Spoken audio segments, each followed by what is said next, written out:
Hi guys, welcome back. In this session, we'll learn how to record macros and customize them according to our needs. There are two different types of macro recording, which are absolute recording and relative recording. We'll explore the difference between them and how they work together to create the perfect automated solutions. Okay, but before we begin recording macros, I want to familiarize you with two keyboard shortcuts, okay, that are absolutely indispensable when it comes to recording macros. The first one is the Control and arrow combination, and the second one is the Control Shift and arrow combination. So if I go to my cell A10 of this range, okay, if I hit Control and the down arrow, as you could see, it brings me to the bottom of the cell in the range. Likewise, if I hit Control right, it brings me to the right of the range. Control top brings me to the top of the range. Okay, so as you could see, we could move very quickly between the corners of this table. Okay, with the Control and arrow combination. So now, if I do the same, I'm on A10, instead of Control and arrow combination, I'm going to use the Control Shift arrow combination. So if I hit Control Shift right, it's going to select all the cells from my range that I'm on to the right end of the range. Likewise, if I hit Control Shift down, it's going to select the range that I'm on all the way down to the bottom of range. So using this keyboard shortcut, I can quickly select the range using the Control Shift right combination. It selects all the one that I'm on to the right, and Control Shift down, right? Selects everything on the bottom, right? So keep that in mind. Okay, this is a keyboard shortcut that you should be familiar with when it comes to recording macros. Okay, now what is the difference between the macros recorded on absolute mode versus macros recorded on relative mode? Okay.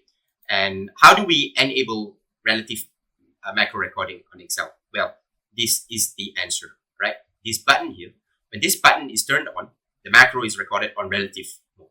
When this button is turned off, macros are recorded on absolute mode. Okay, so let's just record a macro on absolute mode, and then we're going to record one by turning the relative mode on to see the difference between the absolute recording and the relative recording mode. Okay, so I'm just going to record a macro 1. Okay, I'm going to be on cell A10, and then I'm going to hit Control down, and then I'm going to hit the down arrow to go one cell below. Now I'm going to stop recording. I'm going to go to my Visual Basic application and view what I've just recorded. So I've selected range A10, selection and down select. This is the equivalent of Control and the down arrow, and then I moved one cell down. So it's giving me, as you could see, when the macro is recorded on the absolute mode, it's giving me the cell address. Okay, it's giving me the cell address. Okay, so this may not be something that I necessarily want when I'm recording macro to perform complex automated tasks. I may require the use of relative recording macro, and that's exactly what we're going to do now. We're going to do the same thing, but we're going to record macro on relative mode. Okay. We are going to utilize this button right here. So I'm going to record the macro 2. I'm going to be on A10, Control down, and then I'm going to turn this button on. Okay, now I'm going to turn this button on. Previously, we did not do that. Now I'm going to turn this. So relative is on, and I'm going to hit the down arrow. So we are one cell below the last row. Now I'm going to disable this, stop the recording, go back to the Visual Basic application to see what we have recorded. So we selected range A10, selection and down dot select. This is the Control down equivalent, right? It's just been translated programmatically. And now I have this command. Instead of giving me a cell reference, it's basically giving me a direction. It's telling me, okay, you've gone all the way down to the last row, and then you went one cell below, right? So there's the offset down there. Okay, don't worry about this range A1. Okay, that's just how Excel refers to the worksheet, right? Basically, it requires a starting point and uses A1. So we're going to remove that. So what it's basically saying is that I've gone all the way down, and then I'm headed another one cell below, right? So it's giving me a direction. This is a direction to indicate I went one row below. Okay, so now why do we bother recording macros in relative mode? Well, it's because sometimes when we record a macro, we want to make sure the cells are being referenced in relative form, right? Suppose if I want to transfer my weekly data set report, okay, I'm having a data set that I have to transfer weekly onto a master set, okay? So now you got to remember, when I transfer the data set to the master set, okay, on the first week, my last row might be, the row below the last row, I'm transferring it to the row number 84, right? But in the following week, my data might be transferred to a different row below the last row, right? Because the data are continuously being added, right? So the row below the last row is continuously shifting downwards, right? Basically, it's not static, right? So I want Excel to recognize that I'm transferring my data to the row that is below the last row, right? So we know how to get to the last row. We use the control down arrow combination, but then we don't want Excel to reference an absolute reference to the cell that I'm transferring the data, right? Because that cell is changing on weekly basis. Okay, so this is why we would want to record macro in relative form. Okay, so keep that in mind. And now let's move on to our task, right? Record a macro that copies data set 1 right below the master set. Okay, so I have two data sets. Now I'm going to use data set 1. I'm going to transfer it right below the master set. So I have a master data set here. Okay, the recorded macro should be flexible to allow to copy data set 2 below the master set. Okay, so let's just focus on the first part. On the second part, we're going to do one small fixing to make it dynamic. All right, so I'm going to record a macro. This is macro 3. Okay, I'm going to be on cell A11. That's where I'm going to start copying the data, right? I don't want to copy the header. So what I'm going to do is I'm going to Control Shift right, Control Shift down, select everything, Control C. And then I'm going to move to this because I want to move to the last row below here. So I'm going to do Control down. That brings me to the last row. And then what I'm going to do is I'm going to move one cell below to paste the data that I've just copied. So am I going to just hit the down arrow? Yes, I am going to hit the down arrow, but I have to turn this relative reference mode on to indicate to Excel that I'm not referencing an absolute cell reference. Rather, I want a direction that is one row below the last row. So I'm going to turn this on, and then I'm going to go one row below, and then I'm going to Control V. So I pasted the data. All right, I've pasted the data. Now I'm going to stop. I'm going to disable this, and then I'm going to stop recording and see what we've just recorded. So if I go to my module, I can see the macro that I've recorded. Okay, I'm not going to worry about, because as you know, Excel has a very tedious way of recording macros. So even if you move, even if you do some scrolling effect, it gets registered into the VBA editor, okay, into the macro. So I'm just going to remove these, and I'm going to remove these, okay, the scroll effect. I don't want to see that, okay. So now, if I inspect my macro here, you could see that I've selected range A1, Control Shift right. Okay, this is the equivalent of Control Shift right. Okay, this is the equivalent of Control Shift down. Then I copied the data, basically data set 1. Then I went to the second data set, which is a master data set, Control down, and then I went one cell address below the last row. Okay, so I'll remove this range A1. Okay, you don't have to worry about that.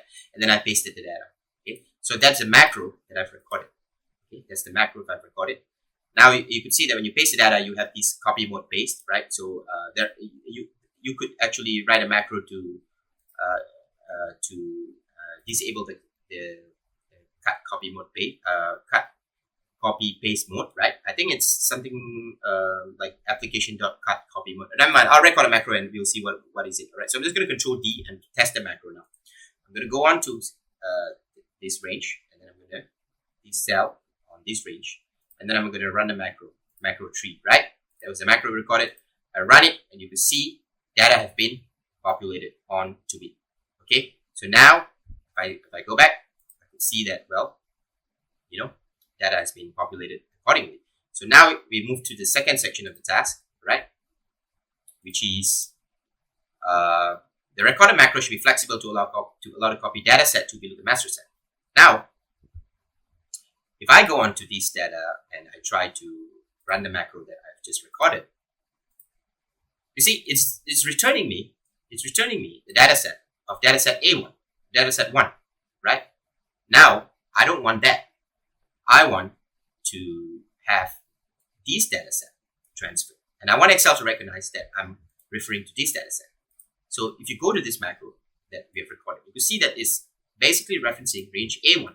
So even if my active cell, the cell that I've selected, is not not range A11, it's still going to take range A11, which is basically this one, as the reference. It's going to control shift right this, control shift down this. Okay, and we don't want. I'm just going to select and hit escape to get out of the copy paste mode.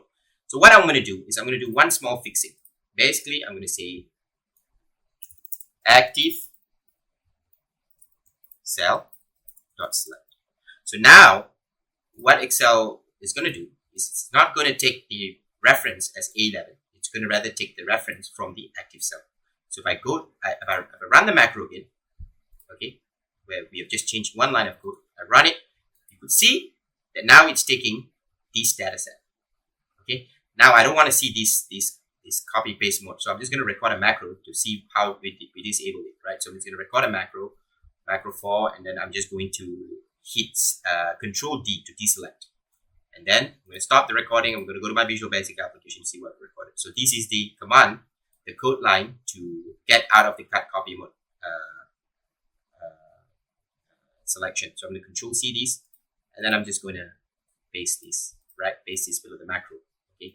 Now, if I go here, run the macro 3, it's giving me this. If I go back and run the macro for this data set, it's giving me the data set that I want, right? It's basically data set 1. So we're done with the task 1. Now task 2. For all blank cells in data set fill up, insert the letter B. Use special cells in Control G. Okay. So for those of you who are familiar with Excel, this is you should be familiar with this special cells, right? Special cells can be accessed through 2 ways. Number 1 is you can go to the home, find and select, and then go to special, right? So you have this pop-up, basically the list of what Excel considers to be special cells. Okay, and so if I have a range selected, and then I go to specials, I can invoke any of these different categories of special cells, and Excel would highlight the special cells that I've selected. Okay, so you can see the list down here. The second way to access the special cells is to go to Control G and then go down to special. Okay, and you get the same pop-up. Okay, so now what I'm going to do is I'm going to just highlight this and then use the shortcut Control G, go to specials, and then I hit blanks. Okay, if I hit blanks, you see that Excel has made selection for all the blanks on this range. Okay, then I can put some values onto it. I can put 12, and I hit, instead of enter, I'm going to hit Control Enter. So remember, Control Enter is when you are populating values onto multiple cells that you've selected. Enter is for single cell. So Control Enter. Okay, so you can see all the values that I have selected have the number 12 populated onto it. So if I want to have multiple cells, I have multiple cells selected. Okay, Control. I'm just going to hit this and then Control, and then I hit 15. And then instead of enter, I hit Control Enter, and as you can see, all the values are being populated onto the cells. Okay, so understand that. Okay, so but you also have to note that the difference between active and selection. So you can have multiple cells selected at any given time, but you can only have one active cell. All right, that's just how VBA is. All right, you can have multiple selections, which means you can have multiple worksheets. You can have multiple workbooks selected. You can have multiple cells selected, but only one can be active at any given time. All right, so this is something that you should keep at the back of your mind. All right, so now the task is, for all the blank cells in dataset fill up, insert the letter B, use the special cell. So we're just going to record a macro. I'm just going to delete all this. We're going to record a macro whereby we're going to highlight this range, and then we're going to use the special cells to populate the values with the letter B. Okay, so let's record a macro. Go to developer. I'm going to record the macro. I'm just going to leave the name as it is. I'm okay, right? So I'm going to select this cell, Control Shift right, Control Shift down. Okay, so it's selected all the cells in this range. And then what I'm going to do is I'm going to hit Control G, the shortcut key, and then I'm going to go to Special, Blanks. So it's selected all the blanks, and I'm going to use type in the letter B into the formula bar, and instead of Enter, I'm going to hit Control Enter, and all the value B has been populated onto the cell. Okay, now I'm going to stop the macro, okay, and see if it works. I'm just going to remove whatever there, just to have some blanks to test it out. I'm going to go to the macro. What was the macro name for the specials? It's macro 5. Okay, it's macro 5. Search in Excel type blanks. Okay, we'll go more into special cells in the future, right? I have one video. I'll have one video dedicated entirely for special cells. So now if I go to macro, and what was the name again? I apologize. I don't have the best memory in the world. Okay, it's macro 5. Okay, macro 5, and I run the macro. You can see B have been populated onto the blanks. Okay, so that's the way how you work around with macros, right? You record a macro, and then you see how you can make it more dynamic. All right, so we have seen 2 cases on how we can work around with macros. Okay, I'll see you in the next lecture. Take care.